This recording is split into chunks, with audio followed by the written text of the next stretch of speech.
नमस्कार, मैं हूं Amod Srivastava. Amazing thought, amazing message, amazing information की दिशा में आज एक कदम और आगे। आज की इस कहानी का विषय है परछाई, एक बोध कथा।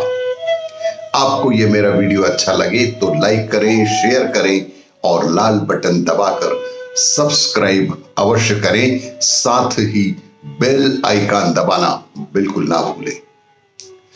आज के इस बैंकिंग के दौर में एसएमएस, ईमेल या सोशल मीडिया प्लेटफॉर्म से प्राप्त किसी भी संदेहजनक लिंक पर क्लिक बिल्कुल ना करें।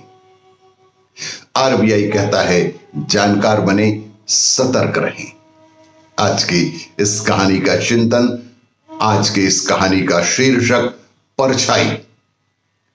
एक रानी नहाकर अपने महल की छत पर बाल सुखाने के लिए गई। उसके गले में एक हीरों का हार था, जिसे उतार कर वहीं आले पर रख दिया और बाल संवारने में लग गई।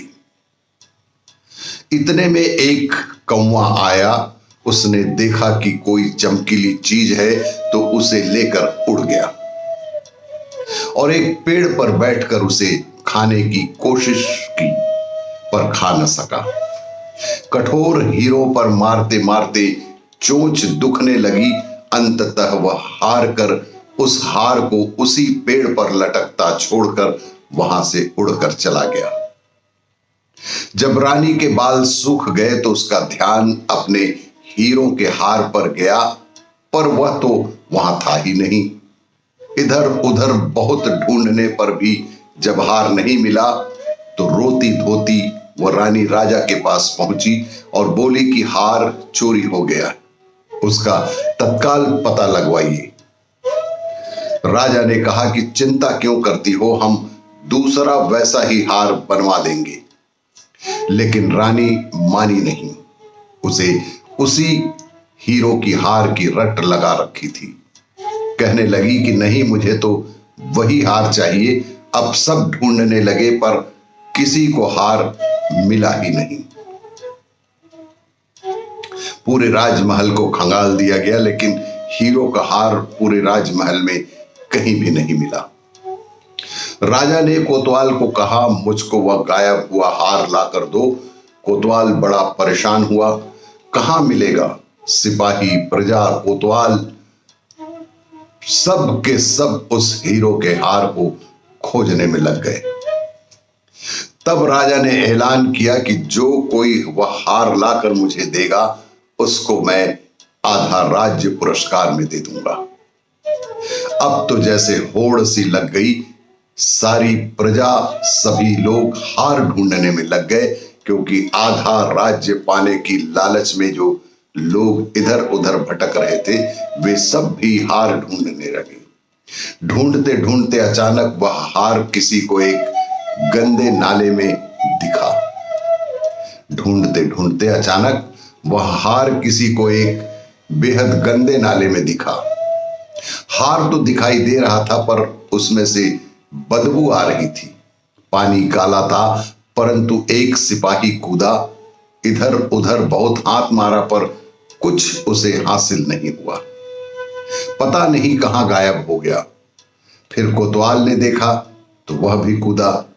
दो को कूदते देख तो कुछ उत्साही प्रजाजन भी कूद गए।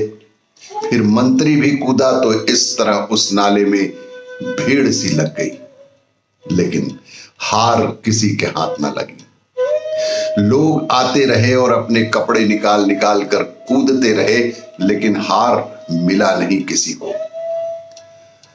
तो गायब हो जाता। कुछ कोई भी कूदकर उसे पकड़ने की कोशिश करता तो वह हार गायब हो जाता। जब कुछ नहीं मिलता तो वह निकलकर दूसरी तरफ खड़ा हो जाता। सारे शरीर पर बदबूदार गंदगी भीगे हुए खड़े हुए लोग, लेकिन किसी को भी हार की प्राप्ति नहीं हुई। दूसरी ओर दूसरा तमाशा, बड़े बड़े जाने माने ज्ञानी मंत्री, सब में होड़ लगी है कि मैं जाऊंगा पहले, नहीं मैं तेरा सुपीरियर हूं, मैं जाऊंगा पहले, वह हार मुझे ही चाहिए, मैं आधे राज्य का मालिक बनना चाहता हूं। इतने में राजा को भी खबर लगी कि उसने सोचा कि क्यों ना मैं ही कूद जाऊं इसमें, आधे राज्य से हाथ तो नहीं धोना पड़ेगा। और यही सोचकर उस गंदे नाले में राजा भी कूद गया। इतने में एक संत उधर से गुजरे, उन्होंने देखा तो वे हंसने लगे। यह क्या तमाशा है? राजा, प्रजा, मंत्री, सिपाही सब के सब कीचड़ से लथपथ हो रहे हैं, इस नाले में क्यों कूद रहे हैं? लोगों ने कहा कि महाराज, बात यह है कि रानी का हार चोरी हो गई।